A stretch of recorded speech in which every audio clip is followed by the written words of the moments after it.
김경수 목사의 쉴만한 물가.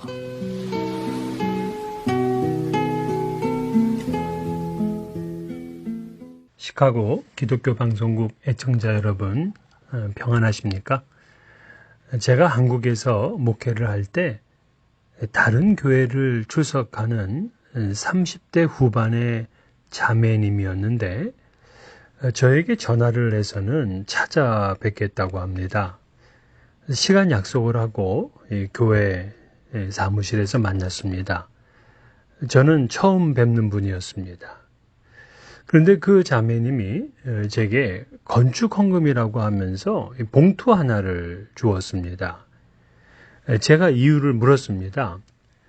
그랬더니 자신은 20년 전 제가 섬기고 있던 그 교회의 고등부 학생이었다고 합니다. 당시 고등부실이 따로 없었고 이 본당에서 예배를 드렸다고 해요. 그때 그녀는 이 강대상이 좀 초라하다고 느꼈는지 자신이 강대상을 헌물했으면 좋겠다 하는 생각을 했답니다. 생각이죠. 하지만 그 후 그녀는 성인이 되어 교회를 떠나게 되었고 당시는 이제 다른 교회를 출석하고 있었습니다. 그런데 20년 동안 그녀는 그 생각이 떠나지 않았다고 합니다. 그래서 혹시나 해서 제가 섬겼던 교회의 홈페이지를 방문했는데 마침 교회 건축을 한다는 안내 배너가 올라와 있었던 거예요. 그래서 마침 이때다 싶어 강대상 헌금을 하겠다고 저를 찾아온 겁니다. 정말 저에게는 큰 감동이 되었습니다. 20년 전에 생각했던 것을 잊지 않고 있다가 이 교회를 찾아왔으니 말입니다. 저는 그분도 멋진 분이지만 우리 하나님이 너무 멋진 분이라고 생각을 했습니다. 정확하게 시간을 계산하였으니까요. 20년 전부터 새 교회 강단 위에 올릴 그 강대상까지 준비하셨잖아요. 제가 그 이야기를 교우들에게 나누었더니 모두 감동을 받았습니다. 이처럼 감동을 주기 위해 큰 일을 해야만 하는 것은 아닙니다. 전혀 예상하지 못한 분께 안부 전화를 받으면 감동이 됩니다. 병원에 외롭게 있는데 별로 면식이 없던 분이 찾아와 위로를 한다면 감동이 됩니다. 이 안부 메시지, 반찬 한 가지, 작은 선물 하나에도 감동이 됩니다. 이 큰 일만 감동을 받는 게 아니죠. 이 작은 일에 감동을 주는 우리가 되어야 됩니다. 이 그리스도인이라면 감동을 주는 사람들이어야 합니다. 이 마음을 열어주는 101가지 이야기라는 유명한 책이 있죠.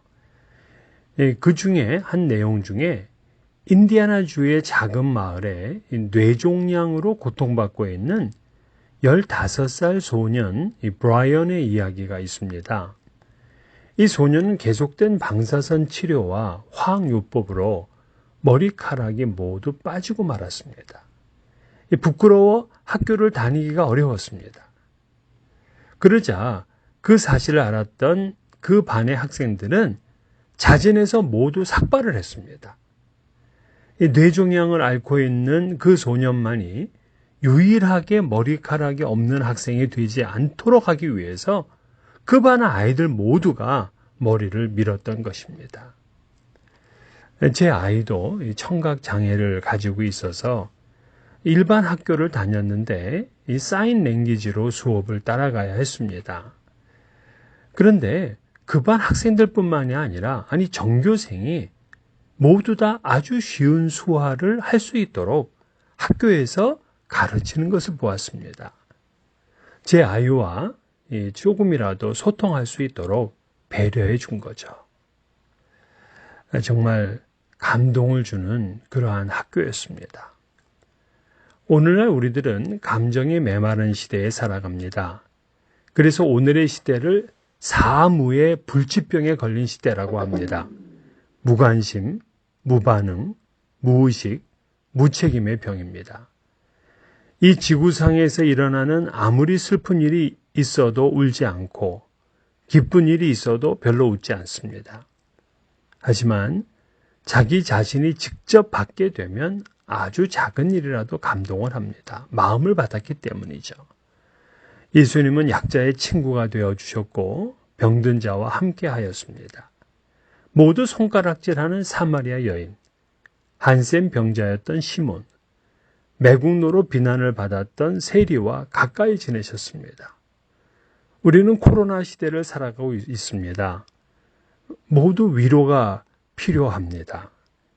주님께서는 우리의 친구가 되시며 우리에게 매일 매순간 감동을 주시는데 이제 우리도 이 주위를 감동하게 하는 일을 시작했으면 좋겠습니다. 주위 사람들에게 각종 기념일을 챙겨줘 보십시오. 또 조그만 일에 감사를 표현해 주시고 간단한 메모, 전화, 인사, 아니 아는 척만 해도 세상을 살맛나게 만듭니다. 사무의 불치병에 걸린 시대에서 여러분 주변 이들에게 감동을 주시는 여러분 되시기를 축복합니다.